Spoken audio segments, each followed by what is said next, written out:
ज़माने से थी, बहुत सारे लोग कर रहे थे, मुझे लगा ख़ास मौका होगा तब सुनाएंगे। कहानी अजीत डोभाल की।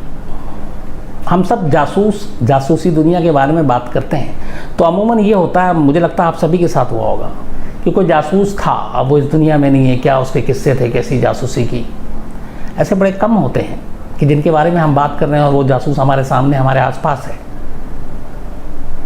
अजीत डोभाल उन्हीं में से एक है।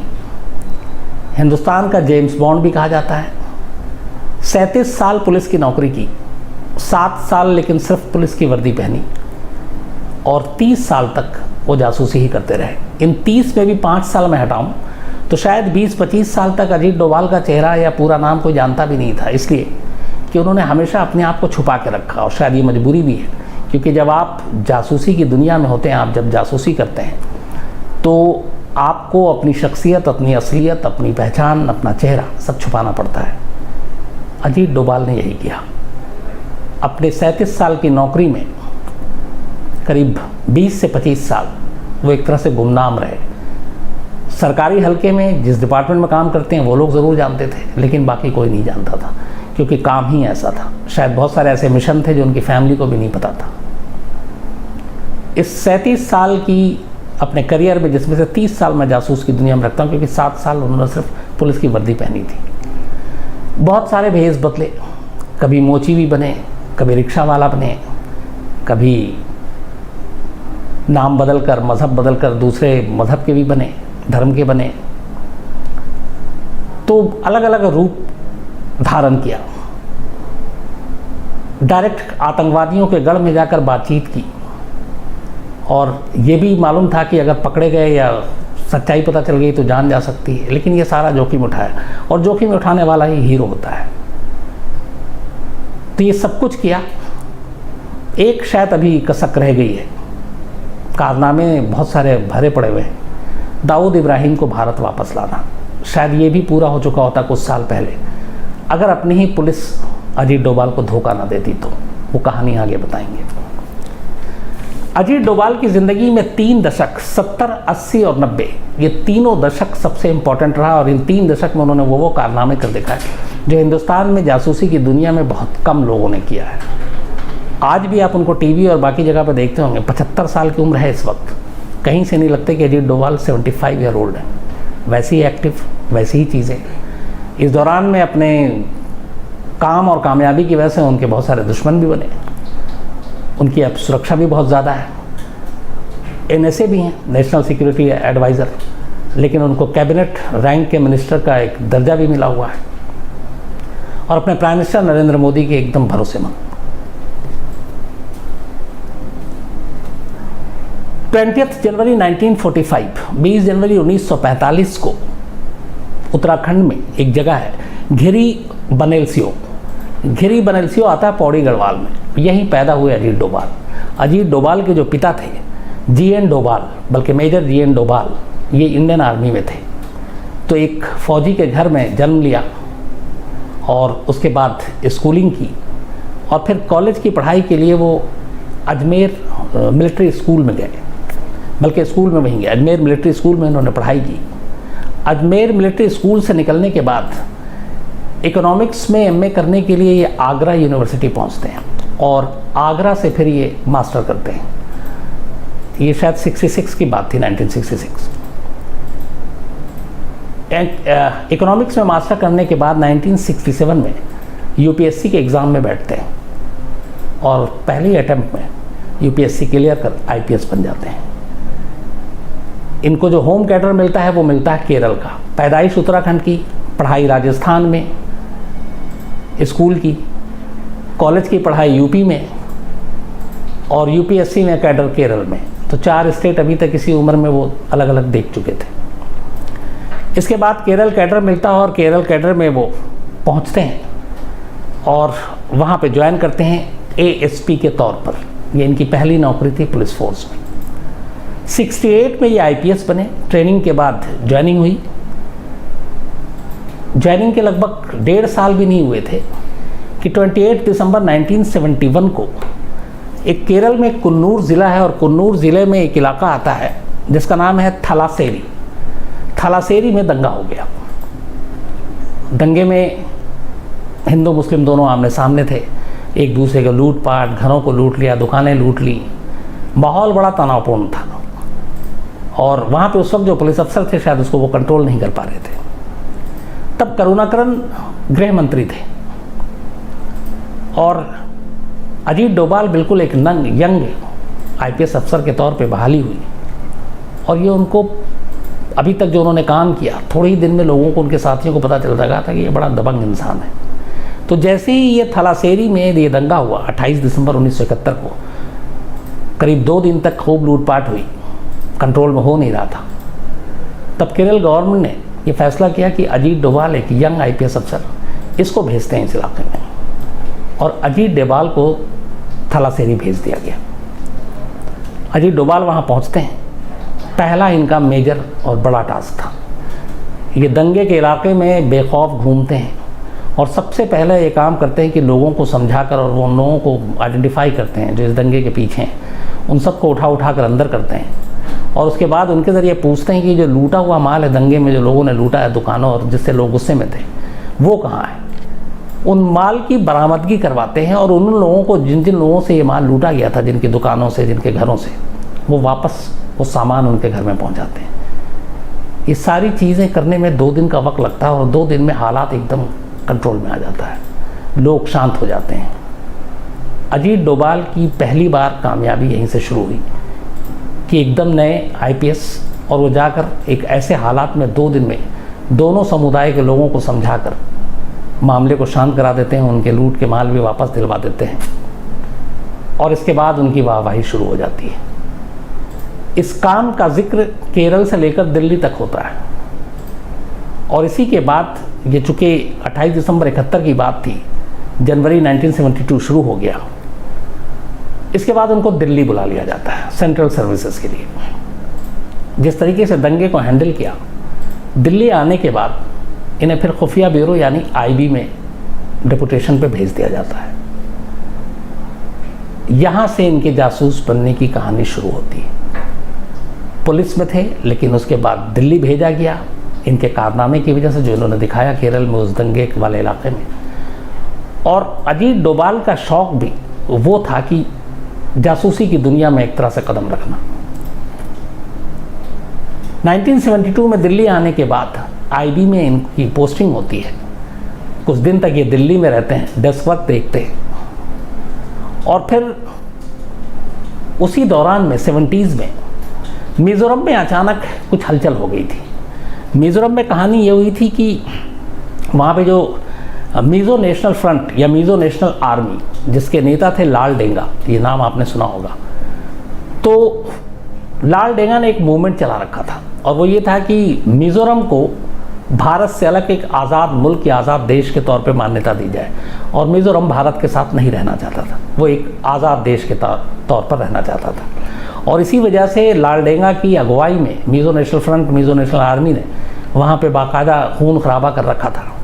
पूरी एक तरह से जो भी भारतीय सरकार के समर्थक, वो उन सब के दुश्मन, और वहाँ पे खून खराबा चल रहा था और ये बड़ी नाजुक हालत थी कि मिज़ोरम हिंदुस्तान के हाथ से कैसे जा सकता है। तभी वहाँ पे एक बड़े आईपीएस अफसर का कत्ल हो जाता है। उस बड़े आईपीएस अफसर के कत्ल के बाद हालात थोड़े से और बिगड़ जाते हैं। अब ये था कि कैसे इसको कंट्रोल किया जाए। आईबी में ये होता है कि कुछ लोगों को भेजा जाए, कुछ ऐसे आदमी को जो वहाँ पे जाए और इन चीज़ों का, हालात का जायज़ा ले, अंदर से खबर ले और इस मूवमेंट को कंट्रोल करे। लेकिन मिज़ोरम की हालत ख़राब थी, खून खराबा था। Mizo national front, Mizo national army से लोग डरे हुए थे। आईपीएस अफसर का एक कत्ल हो गया था और उसी वक्त करीब कुछ महीने पहले या 1 साल पहले अजीत डोभाल की शादी हुई थी। वो दिल्ली में थे। अब ये हुआ कि आईबी में से किसी को भेजा जाए मिज़ोरम, कोई जाने को तैयार नहीं वहाँ के हालात को देखते हुए। अजीत डोभाल खुद आगे आते हैं जब उन्हें ये पता चलता है और कहते हैं कि मैं मिज़ोरम जाऊँगा। अब बाकी लोग कह रहे थे वहाँ के हालात ठीक नहीं है, तनावपूर्ण है, तुम्हारी अभी शादी हुई है, नहीं। उन्होंने कहा उससे कोई मतलब नहीं, मुझे मिज़ोरम जाना है। और उसके बाद अजीत डोभाल को मिज़ोरम भेजा जाता है। अजीत डोभाल मिज़ोरम जाते हैं। 5 साल अब वो उनकी तैनाती मिज़ोरम में ही थी। वो वहाँ पे जाके ख़तरा पूरा था लेकिन वो एक एक इन्फॉर्मेशन जुटाते हैं और फिर पता चलता है कि लालडेंगा के 7 कमांडर हैं। उसने जो अपनी मिज़ो नेशनल आर्मी बना रखी थी, नेशनल फ्रंट और मिज़ो नेशनल आर्मी, तो 7 उसके कमांडर हैं और इन 7 कमांडर की वजह से लालडेंगा बहुत पावरफुल है और उन्हीं का दबदबा है मिज़ोरम में। धीरे धीरे करके इन 7 कमांडर के बारे में जानकारी जुटाई, उनके बारे में और उनके हथियार, उनके फोर्सेस, सबके बारे में। कई बार खतरे का भी सामना हुआ, पकड़े जाने का भी था, लेकिन इसके बाद अजीत डोभाल उन कमांडर तक पहुँचे और एक एक कर आखिर में उन 7 कमांडर में से 6 कमांडर को अपने साथ मिला लिया कि देखो, बातचीत करते हैं भारत सरकार के साथ, भारत में अगर विलय होगा आपकी हर चीज़ मिलेगी जो आपकी डिमांड है, सिवाय इसके कि आप अलग देश, और अलग देश बनाओगे तो उसका क्या नुकसान होगा, ये सारी चीज़ें। 7 में से 6 कमांडर के दिमाग में ये बात आ गई। उनके दिमाग में आने के बाद पहली बार 1976 में भारत सरकार और लालडेंगा की पार्टी के बीच में एक बैठक हुई, पीस टॉक। इस पीस टॉक में लालडेंगा को ये बता दिया गया कि देखो, अब तुम्हारा कुछ नहीं हो सकता, इसलिए कि जिन 7 कमांडर के बलबूते पे तुम मिज़ोरम में इस तरह का एक आतंकवाद जैसा माहौल पैदा कर रहे हो, उनमें से 6 मिल चुके हैं और उन 6 के 6 को अजीत डोभाल ने अपनी चालाकी और अपने दिमाग की वजह से लालडेंगा से अलग कर दिया। लालडेंगा के पास कोई ऑप्शन नहीं था और इसके बाद फिर लालडेंगा को भारत सरकार के साथ समझौता करना पड़ा।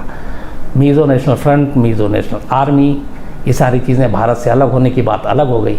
मिज़ो भारत का हिस्सा बना और फिर चुनाव हुआ। लालडेंगा हालांकि मुख्यमंत्री भी बने, लेकिन मिज़ोरम को भारत में विलय कराने का और इस पूरे मूवमेंट को ख़त्म कराने का ये बड़ा ऑपरेशन था जो अजीत डोभाल की दिमाग की वजह से कामयाब रहा। और इस मिज़ो टेंशन को दूर कराने के लिए वो पहले ऐसे पुलिस अफसर थे जिन्हें प्रेसिडेंट मेडल मिला। आमतौर पे पुलिस सर्विस में 15, 14, 12 साल से कम नौकरी से पहले नहीं मिलती, और तब इनको 8 साल ही हुए थे और 8 साल में राष्ट्रपति पदक मिला, बल्कि पुलिस मेडल मिला। तो एक बड़ी कामयाबी थी। मिज़ोरम का मसला हल हो गया, अजीत डोभाल का वहाँ पे काम पूरा हो गया। अब इसके बाद उन्हें वहाँ से सिक्किम भेजा गया। रखा नॉर्थ ईस्ट में ही गया, क्योंकि अब इतने टाइम तक काफ़ी कुछ हासिल कर लिया था, काफ़ी कुछ जानकारी ले ली थी, और इसीलिए अब वो सिक्किम गए। और सिक्किम में भी सेम सिचुएशन था। सिक्किम में भारत विरोधी गतिविधियाँ, सारी चीज़ें चल रही थी, तो उसमें ये था कि कैसे क्या किया जाए। सिक्किम में जाने के बाद सिक्किम में भी जो इस तरह के अलगाववादी गुट थे और बाकी चीज़ें थी, वहाँ पे अपना इनपुट तैयार किया, वहाँ उनके बीच में गए, उनसे इन्फॉर्मेशन ली, और ये सारी चीज़ें कराने के बाद सिक्किम का भी मसला हल कराया, और उसका सबसे बड़ा क्रेडिट जाता है अजीत डोभाल को। अब ये दोनों चीज़ें हो गई। इसी दौरान में एक सिक्किम से निकलने के बाद 70s का एंड आ रहा था, चूँकि इधर 76 में पीस वॉर्स हुआ, उधर आपका मिज़ोरम का मसला हल हो गया, फिर सिक्किम का मसला हल हो गया। अब नॉर्थ ईस्ट में जो सारा टेंशन था वो लगभग शांति की तरफ बढ़ गया। तो अब नॉर्थ ईस्ट में उधर कोई काम बचा नहीं था। और इसी दौरान में 80s में अब सारा कुछ फोकस आ गया पंजाब पर। पंजाब में आतंकवाद बढ़ गया। पंजाब में खालिस्तान समर्थक वो अपनी आवाज़ उठा रहे थे। जनरल सिंह भिंडरा वाले, उनकी अलग बातें होने लगी। और इसी दौरान में फिर ऑपरेशन ब्लू स्टार हो जाता है। ऑपरेशन ब्लू स्टार में, हालांकि ये रिकॉर्ड पे कहीं नहीं है, लेकिन ये कहा जाता है कि ऑपरेशन ब्लू स्टार के दौरान चूँकि स्वर्ण मंदिर के अंदर कब्जा था पूरा, तो उसके अंदर की जानकारी और वो कैसे लेना, उस वक्त अजीत डोभाल ने काफ़ी अहम इनपुट दिए, जिसकी वजह से भारतीय सेना को उसमें काफ़ी मदद मिली। लेकिन वो 84 ब्लू स्टार नहीं, बल्कि अजीत डोभाल के जिस कारनामे के लिए उनको याद किया जाता है, वो इस ऑपरेशन ब्लू स्टार के 4 साल के बाद, ऑपरेशन ब्लू स्टार 1984 में हुआ था, 1988 में ऑपरेशन ब्लैक थंडर हुआ इसी स्वर्ण मंदिर में। खालिस्तान समर्थक कुछ लोगों ने वहाँ पे कब्जा कर लिया था। अब प्रॉब्लम ये थी कि अंदर में कितने लोग हैं, उनके पास क्या हथियार है, उनकी लोकेशन क्या, ये किसी को पता नहीं। तब दिल्ली में ये कहा गया, अजीत डोभाल उस वक्त ऑपरेशनल उस ग्रुप के हेड थे आईबी में, कि अंदर की जानकारी कैसे लाई जाए। इसके बाद अजीत डोभाल अमृतसर पहुंचते हैं। अमृतसर में वो एक रिक्शा वाला बनते हैं और वो रिक्शा स्वर्ण मंदिर के इर्द गिर्द ही चलता रहता है। बाहर में फौज भी है, पुलिस भी है, लेकिन अब अंदर जाने की हिम्मत नहीं है क्योंकि नहीं मालूम कितने लोग हैं, कितने हथियार हैं, क्या है। अब ये डेली रिक्शा घुमा रहे हैं, अंदर में भी बाहर पे सारी नज़रें हैं। तो खालिस्तान समर्थक कुछ जो अंदर लोग थे उनको शक हो जाता है अजीत डोभाल पे कि क्योंकि पंजाब में और बाकी जगहों पे जो रिक्शे वाले होते हैं आमतौर पे सब लोकल, आप जो ट्रैवल करते हैं, जो रिक्शे पे जाते हैं, वो पहचान जाते हैं। उनमें से एक को डाउट हुआ कि ये लोकल नहीं है और ये नया है, ये पुराना भी नहीं है रिक्शा वाला। तो होता है कि कहीं ये भेस में जासूस ना हो आईबी का उसका, तो उनको शक भी हुआ। अब लेकिन बाहर रिक्शा घुमाकर खाली इन्फॉर्मेशन बाहर नहीं निकाली जा सकती थी जब तक अंदर नहीं जाए। अजीत डोभाल रिस्क लेते हैं और वही रिक्शे वाले के भेस में वो स्वर्ण मंदिर के अंदर दाखिल हो जाते हैं। वहाँ उनको जिन लोगों ने कब्जा कर रखा था अंदर, वो पकड़ लेते हैं। इसके बाद पूछताछ होती है। अजीत डोभाल उन लोगों को यकीन दिलाते हैं कि मैं आईएसआई का एजेंट हूँ, पाकिस्तान से हूँ, मुस्लिम हूँ और आपकी मदद करने के लिए आया हूँ भारत सरकार के इस ऑपरेशन के ख़िलाफ़। वो मानते नहीं हैं लेकिन कंटिन्यू अजीत डोभाल उनको कन्विंस करते हैं और आखिर में वो कन्विंस हो भी जाते हैं। इसके बाद अजीत डोभाल अंदर की सारी चीज़ें देखते हैं, कौन कहाँ पे है, उनके स्नाइपर कहाँ पे हैं, उनके हथियार कितने हैं, और बाहर आकर ये जानकारी शेयर करते हैं। जिसके बाद उन्हीं की इस इन्फॉर्मेशन के बाद अंदर ऑपरेशन शुरू होता है और फिर खाली कराया जाता है और उन लोगों को बाहर निकाला जाता है। तो एक रिक्शा वाला बनकर इस ऑपरेशन ब्लैक थंडर की कामयाबी का एक सेहरा बहुत बड़ा भी अजीत डोभाल को जाता है। और इस काम के लिए, इस जो स्वर्ण मंदिर में हुआ था, पहली बार सेना के जवानों के अलावा किसी आम शख्स या पुलिस अफसर को कीर्ति चक्र से नवाजा गया। अजीत डोभाल हिंदुस्तान के पहले ऐसे पुलिस अफसर हैं जो सेना में नहीं है और ये सेना के जवानों को ही मेडल दिया जाता है, कीर्ति चक्र, उनकी बहादुरी और उनकी उसके लिए। लेकिन वो देश के पहले पुलिस अफसर थे जिनको ऑपरेशन ब्लैक थंडर की कामयाबी के लिए और उनके इस योगदान के लिए, जो एक रिक्शा वाला बनकर उन्होंने जिस तरीके से सारी जानकारी उठाई, उसके लिए उन्हें कीर्ति चक्र दिया गया और ये 1988 में ही दिया गया था। तब राजीव गांधी प्रधानमंत्री थे। हालांकि अजीत डोभाल ने कभी भी रिकॉर्ड पे ये चीज़ इसको मना किया कि थंडरबोल्ट क्या है, मैं अंदर गया रिक्शा वाला, कभी नहीं माना उन्होंने। हो सकता है इसकी एक बहुत बड़ी वजह ये भी है कि जो जासूस होते हैं वो अपनी चीज़ों को आम नहीं करते। अपने पूरे करियर में उन्होंने जो सिर्फ एक चीज़ मानी है, जो रिकॉर्ड पे है, जो उन्होंने टीवी पे अभी भी है, इंटरव्यू में कहा था। इन सारी चीज़ों के बीच में रहते हुए दो जगह पे वो एक राजनयिक के तौर पे भी उन्होंने काम किया एम्बेसी में, एक पाकिस्तान और एक इंग्लैंड। वो लंदन में थे इंडियन एम्बेसी में और पाकिस्तान में इस्लामाबाद में भी थे। पाकिस्तान में 7 साल काम किया, लेकिन उसमें से कुछ वक्त कहते हैं कि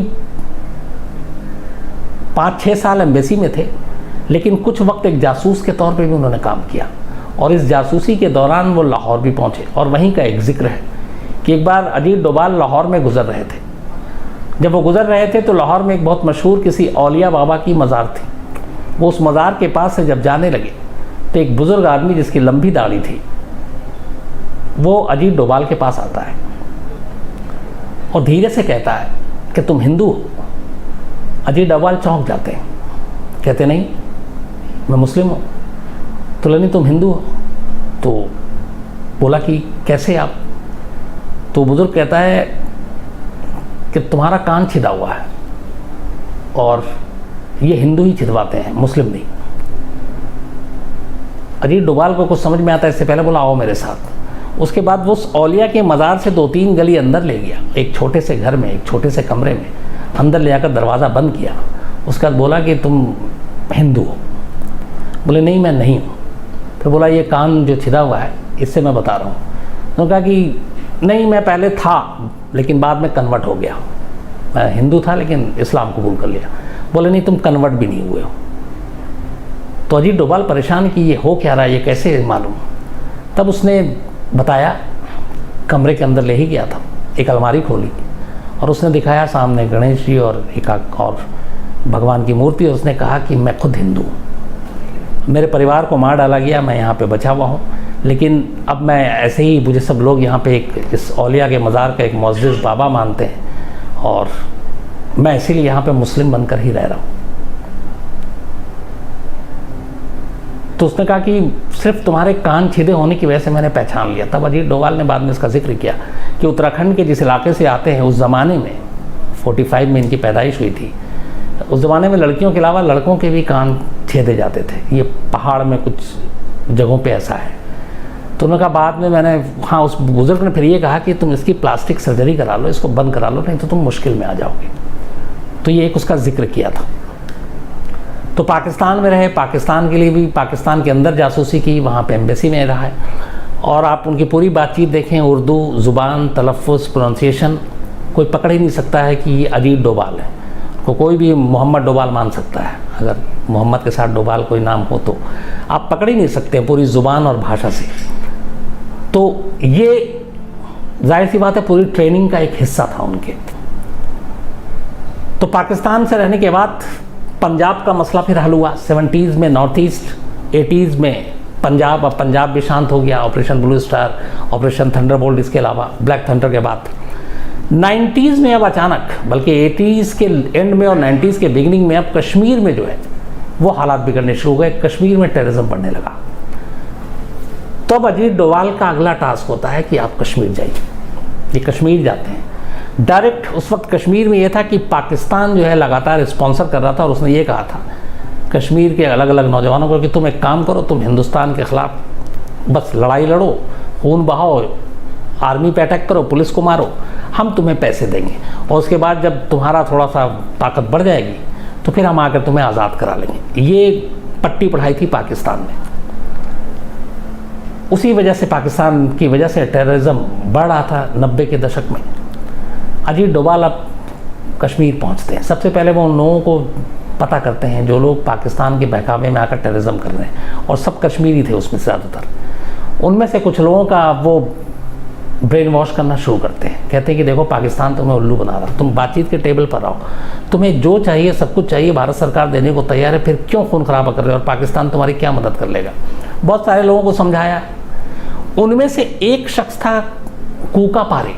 कूका पारे पाकिस्तान समर्थक एक आतंकवादी था और उसके बहुत सारे फॉलोअर्स थे, उसके गैंग में बहुत सारे उस वक्त आतंकवादी थे।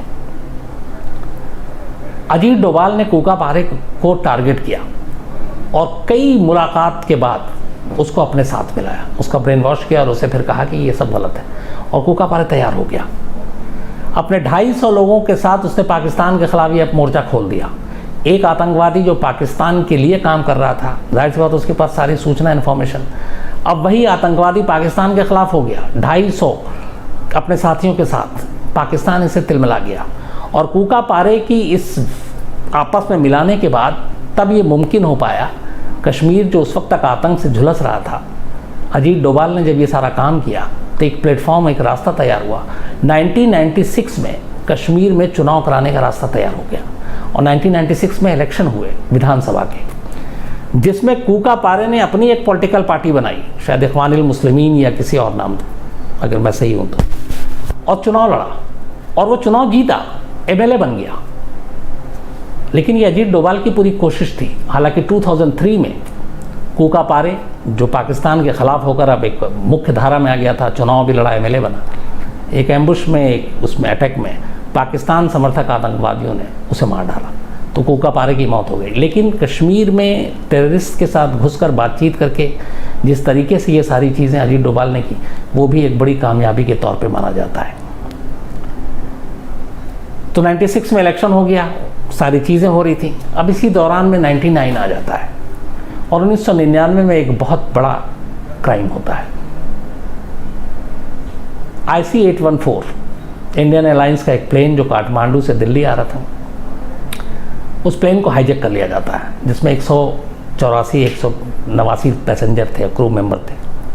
और फिर उस प्लेन को पंजाब, देन दुबई, लाहौर होते हुए आखिर में कांधार ले जाया जाता है। और कांधार में तब तालिबान की हुकूमत थी, तालिबान ने कब्ज़ा कर रखा था। और इसके बाद वो लोग इस तमाम पैसेंजर की रिहाई के बदले में 100 आतंकवादियों को रिलीज़ करने की मांग करते हैं, जो हिंदुस्तान के अलग अलग जेलों में बंद थे। और इनमें सबसे बड़ा था मौलाना मसूद अजहर।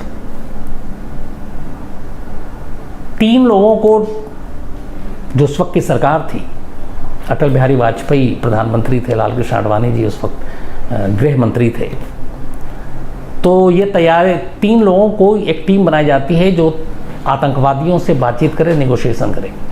उसमें एक अजीत डोभाल भी रखे गए थे। अजीत डोभाल उसमें शामिल थे और कहते हैं वो अजीत डोभाल ही थे जो 100 आतंकवादियों की रिहाई पे शर्तें शुरू हुई और आखिर में 3 आतंकवादियों के ऊपर शर्तें मनवाने के लिए वो तैयार कर दिया अजीत डोभाल ने।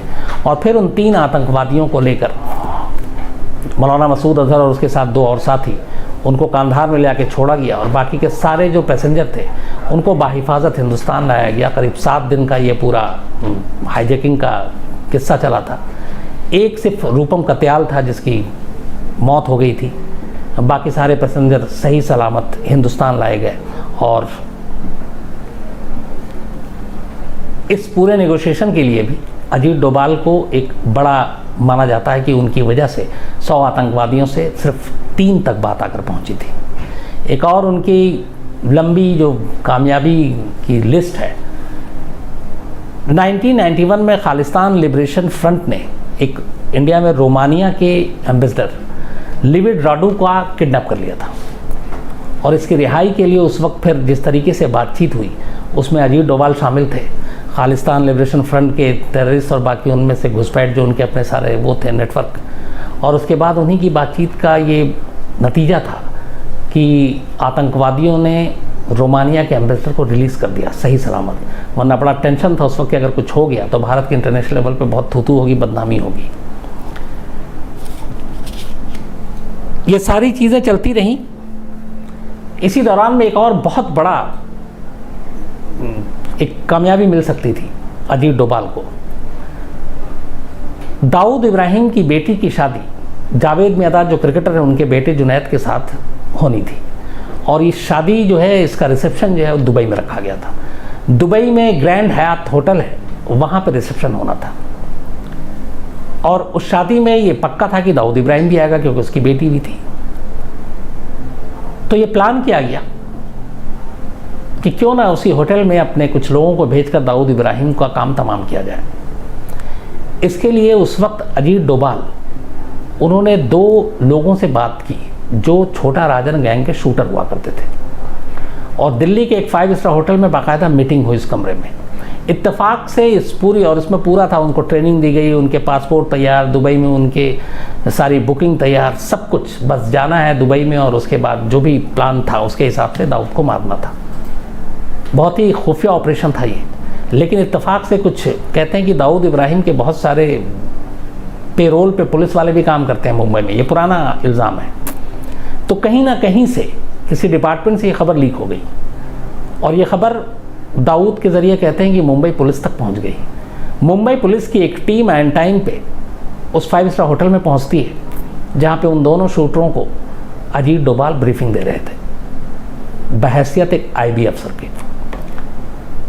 वो समझाते रहेगा कि ये बड़ा ऑपरेशन है, लेकिन मुंबई पुलिस की टीम मानी नहीं क्योंकि उनको उन दोनों शूटर की तलाश थी दूसरे बड़े केसेस में।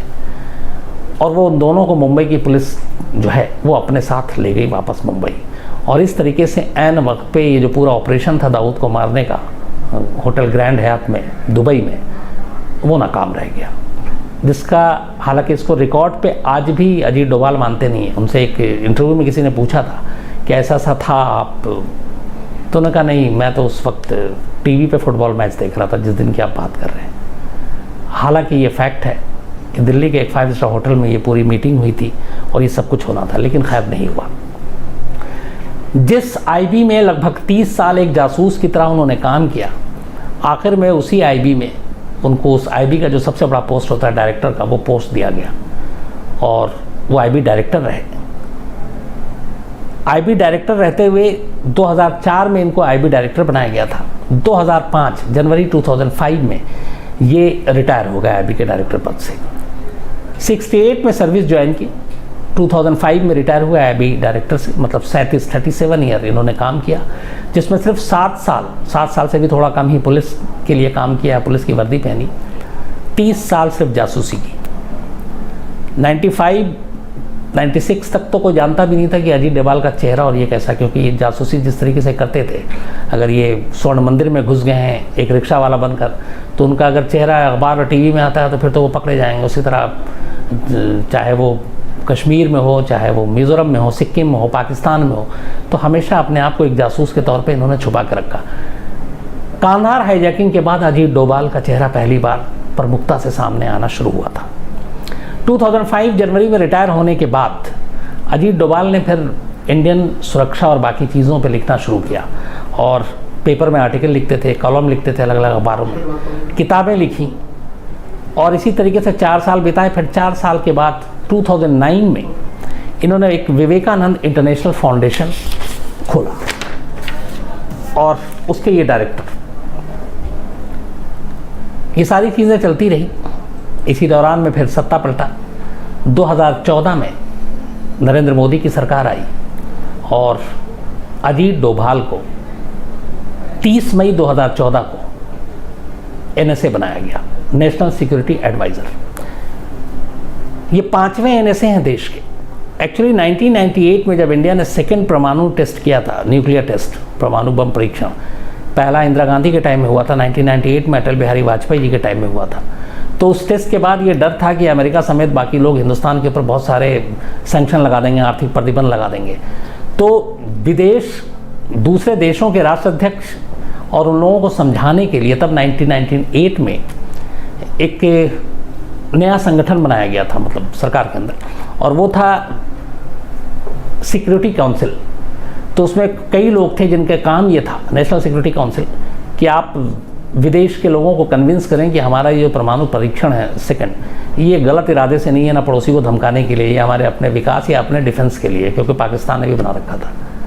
तो बाद में उसी नेशनल सिक्योरिटी काउंसिल को फिर NSA कर दिया गया। तो 1998 में एक्चुअली इसका जन्म हुआ, तो नेशनल सिक्योरिटी एडवाइज़र। तो 5वें एडवाइज़र जो बने वो अजीत डोभाल बने 2014 में, 30 मई। उसके बाद सेकेंड टर्म आया, 19 में चुनाव हुआ, फिर उसके बाद भी अजीत डोभाल को ही बनाया गया। लेकिन सेकेंड टर्म में जब उनको बनाया गया तब फिर उनका कद और पद दोनों बड़ा किया गया, क्योंकि उसके बाद उन्हें फिर कैबिनेट रैंक का, मिनिस्टर का वो दर्जा भी दिया गया। और उसकी वजह एक और थी जो सबसे इम्पोर्टेंट, उसकी वजह ये थी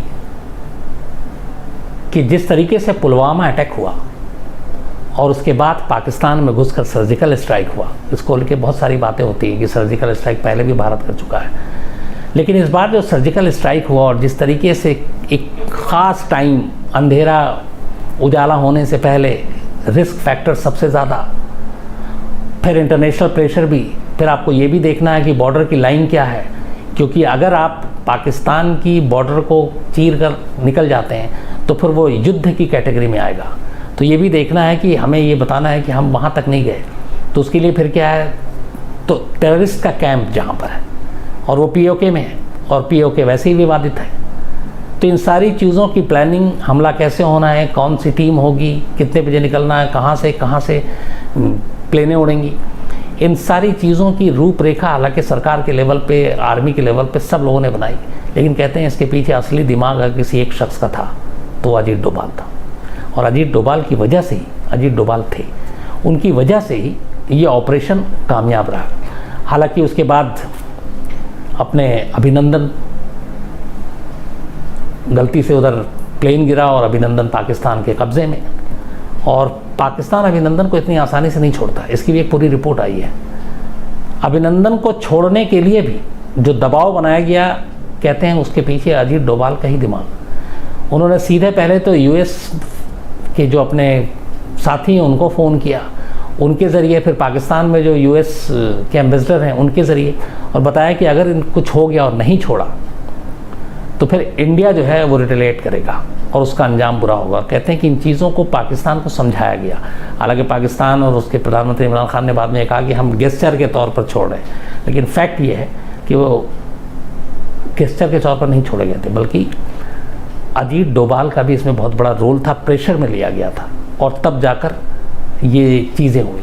एक ही है आखिरी में जो, हालांकि लिस्ट बहुत लंबी है, अजीत डोभाल की एक बहुत बड़ी कामयाबी, आप लोगों ने बड़ी फिल्म भी देखी होगी उस पर, एक था टाइगर। ये रियल स्टोरी है कि 2014 में ISIS ने इराक पे लगभग पूरा कब्जा कर लिया था और ख़ास तौर पर तिक्रित, इरबिल और उसके बाद आखिर में मौसूल, इस पे ISIS का पूरा कब्जा था।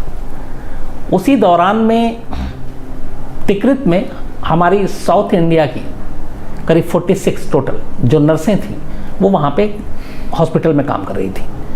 तो तब तक तिक्रित पूरी तरह से ISIS के कब्जे में नहीं था, लेकिन धीरे धीरे बढ़ते हुए एक दिन अचानक उसने तिक्रित पे भी कब्जा कर लिया और तिक्रित में जब उसने कब्जा किया तो ये हॉस्पिटल भी उसके अंडर में आ गया और उसके कई लोग ज़ख्मी थे जो उनका भी इलाज वहीं हो रहा था। तो वहाँ पे ये 46 नर्सें जो थीं ये फंस गई और अभी ISIS के चंगुल में थी और ISIS को पता चला कि ये तो इंडियन है।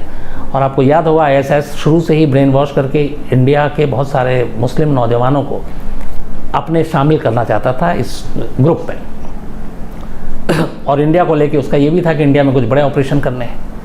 तो उसे मौका मिल गया, 46 नर्स उसके हाथ में, वो कोई भी अब शर्तें रख सकता था।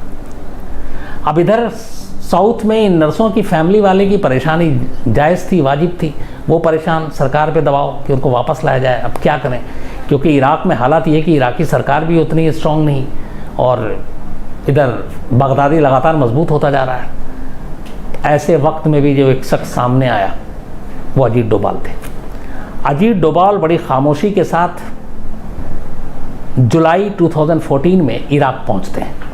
इराक जाने की उनकी खबर किसी को नहीं और ये तब की बात है, 30 मई 2014 को वो NSA बनते हैं, जून जुलाई, और 2 महीने के अंदर ये सिचुएशन सामने आ गई और 2 महीने के अंदर एक बड़ा ऑपरेशन है कि हमारी 46 नर्सें ISIS के कब्जे में हैं। अब अगर उनको कुछ हो गया तो पूरे देश में हंगामा हो जाएगा। अब इतना बड़ा ऑपरेशन कैसे क्या किया जाए, अजीत डोभाल पे तब भरोसा किया गया। अजीत डोभाल इराक पहुंचते हैं, इराक की जो गवर्नमेंट है उसके और उसकी जो मिलिट्री ऑफिशियल हैं उनके साथ वो टाई अप करते हैं, उसके ज़रिए सारी इन्फॉर्मेशन लेते हैं और फिर ये मैसेज दिया जाता है ISIS तक कि अगर इनमें से किसी को कुछ हुआ तो इराक से तो तुम लड़ रहे हो, लेकिन ये याद रखना कि फिर उसके बाद हम लोग तुम्हें नहीं छोड़ेंगे और तुम्हारा जो बाकी का प्लान है वो सब चौपट हो सकता है। कहते हैं ISIS को ये सारा जो मैसेज जिस तरीके से दिया गया, ISIS थोड़ा घबरा गया और कुछ डील की भी बात थी। इसके बाद ISIS ने इन 46 नर्सों को 5 जुलाई 2014 इरबिल में, एक इरबिल जगह जहाँ पे अपनी कॉन्सुलेट भी है, मैं जब इराक गया तो वहाँ जाने का मौका भी मिला था, तो इरबिल में 5 जुलाई 2014 को इन 46 नर्सों को ISIS के आतंकवादी ने कुर्दिश फोर्स जो है, वहाँ पे कुर्दिश भी लड़ाई लड़ती है, उनको सौंप दिया एक सुनसान जगह पे ले जाकर कि आप ले लो और इनको ले जाओ। जैसी ये खबर मिली, इरबिल में हमारी एक एयर इंडिया की फ़्लाइट पहुंची स्पेशल और उस एयर इंडिया की फ़्लाइट से इन 46 नर्सों को लेकर इंडिया कोच्चि लैंड किया और फिर उनके फैमिली के हवाले किया गया। ये एक बड़ी कामयाबी थी। 46 नर्स जो कि ISIS के गढ़ में, उनको वहाँ से बाहिफाजत हिंदुस्तान लाना, इसका श्रेय, इसकी क्रेडिट भी जो है अजीत डोभाल जी को जाती है।